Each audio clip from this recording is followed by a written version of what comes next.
বাজার অধ্যায়ের খুবই গুরুত্বপূর্ণ একটি বিষয়।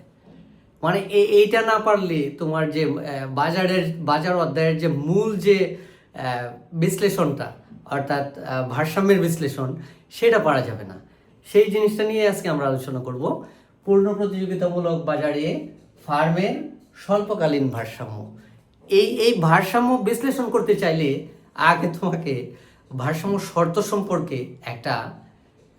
একটা স্পষ্ট ধারণা থাকতে হবে যে পূর্ণ প্রতিযোগিতামূলক বাজারে একটা ফার্ম যদি স্বল্পকালে ভারসাম্য অর্জন করতে চায় তাহলে তাকে দুইটা শর্ত পালন করতে হয়।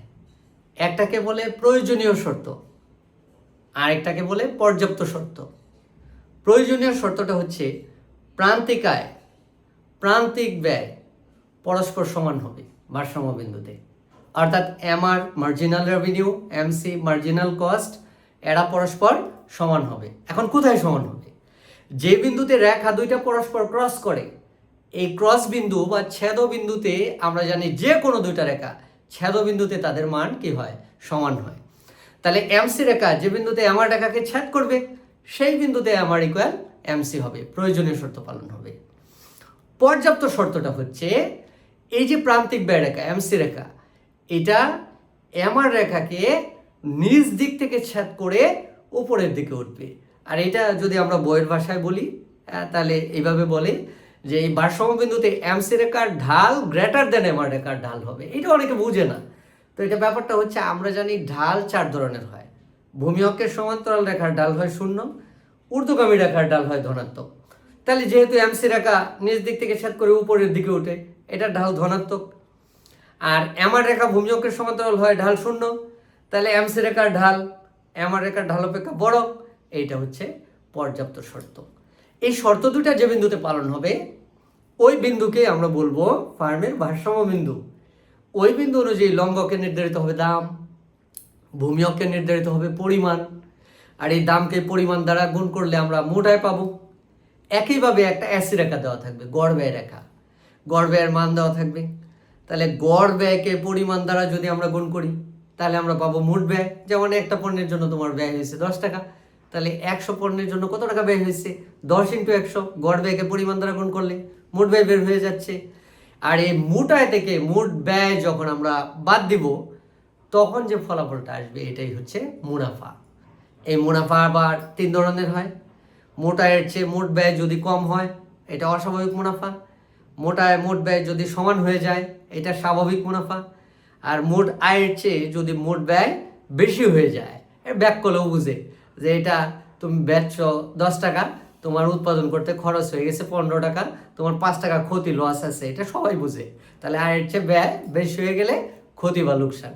এখন এই ভারসাম্য শর্তগুলো আমরা একটু চিত্রে দেখানোর চেষ্টা করি, একটু মানে খুব টেনশন নিয়ে না পড়ি, একটু রিল্যাক্সভাবে পড়ি, যেগুলো আসলে সহজ, কিন্তু তোমাকে তো বুঝতে হবে ব্যাপারগুলো। খেয়াল করি আমরা আকার সিস্টেমটা যদি তোমরা একটু খেয়াল করো, আমরা লম্ব অক্ষ নিলাম, এটা ওয়াই অক্ষ, আর এটা এক্স অক্ষ। আমরা লম্ব অক্ষে নিলাম প্রাইস, রেভিনিউ, কস্ট, এগুলো দেওয়া থাকতে পারে নাও থাকতে পারে। ভূমি অক্ষে আমরা নিলাম কোয়ান্টিটি, পরিমাণ। এখন আমরা জানি পূর্ণ প্রতিযোগিতামূলক বাজারে গড় প্রান্তিক আয় রেখা এআর ইকুয়াল এমআর, এটা ভূমি অক্ষের কি হয়? সমান্তরাল হয়। হ্যাঁ, ভূমি অক্ষের সমান্তরাল আঁকলাম আমরা। আর এমসি রেখা প্রথম দিকে হয় নিম্নগামী, পরবর্তীতে হয় ঊর্ধ্বগামী। এই যে আমরা আঁকলাম এমসি রেখা। এখন যদি আমরা খেয়াল করি এই যে এমসি, এই যে এমআরকে কোন বিন্দুতে ছেদ করছে? ই বিন্দুতে। তার মানে এই বিন্দুতে এমসি ইকুয়াল এমআর হয়েছে। এখন দ্বিতীয় এটা প্রয়োজনীয় শর্ত পালন হয়েছে। এখন পর্যাপ্ত শর্ত আমরা খেয়াল করি, এমসি রেখা এমআর রেখাকে নিচ দিক থেকে ছেদ করে উপরের দিকে উঠছে, তাহলে এটার ঢাল ধনাত্মক। আর এই যে ভূমি অক্ষের সমান্তরাল রেখার ঢাল হচ্ছে 0, তাহলে এমসি রেখার ঢাল গ্রেটার দেন এমআর রেখার ঢাল হয়েছে। অর্থাৎ এই বিন্দুতে ভারসাম্যের দুইটা শর্তই পালন হয়েছে। ই ভারসাম্য বিন্দু। এখন আমরা ধরে নিই এই বিন্দু অনুযায়ী আমাদের ভারসাম্য দাম দেওয়া আছে 10 টাকা, আর আমাদের পরিমাণ দেওয়া আছে 100 একক।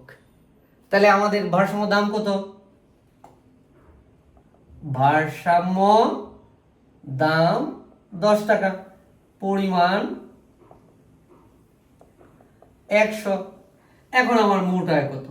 মোট আয় টিআর ইকুয়াল দাম গুণন পরিমাণ 1000। আয় পেয়ে গেছি। এখন আয়ের থেকে ব্যয় বাদ দিলে মুনাফা পাওয়া যায়। তাহলে এখন আমার ব্যয় পাইলে আমি মুনাফা বের করতে পারবো।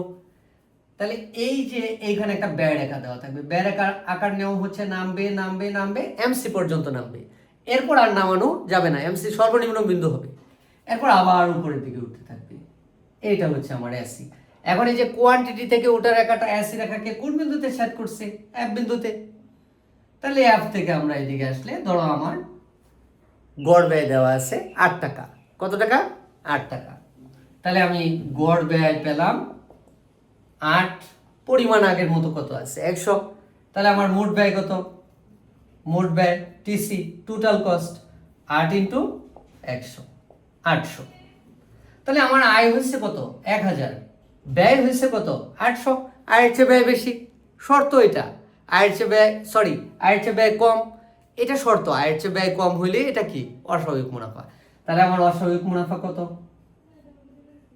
অস্বাভাবিক মুনাফা টিআর মাইনাস টিসি 1000 মাইনাস 800 সমান সমান 200। এই 200 হচ্ছে আমার অস্বাভাবিক মুনাফা। কি ইজি একটা ব্যাপার। আচ্ছা, আর একটু সহজ করে দিই। আমরা কিভাবে বুঝবো? চিত্র দেখেই কিভাবে বুঝবো এটা অস্বাভাবিক মুনাফা? এই যে দেখো ভারসাম্য বিন্দু, এসি রেখাটা যদি ভারসাম্য বিন্দুর নিচে হয় অস্বাভাবিক মুনাফা হবে। এসি রেখাটা যদি ভারসাম্য বিন্দুর মধ্যে হয়, অর্থাৎ ভারসাম্য বিন্দুতেই হয়, স্বাভাবিক মুনাফা হবে, আয় ব্যয় সমান হয়ে যাবে। এসি রেখা যদি ভারসাম্য বিন্দুর উপরে কোথাও হয়, তাহলে আয়ের চেয়ে ব্যয় বেশি হয়ে যাবে, ক্ষতি হবে। এইভাবে আমরা চিত্র দেখেই চিহ্নিত করতে পারি এটা কোন ধরনের মুনাফা হবে, স্বাভাবিক, অস্বাভাবিক নাকি লোকসান। ধন্যবাদ।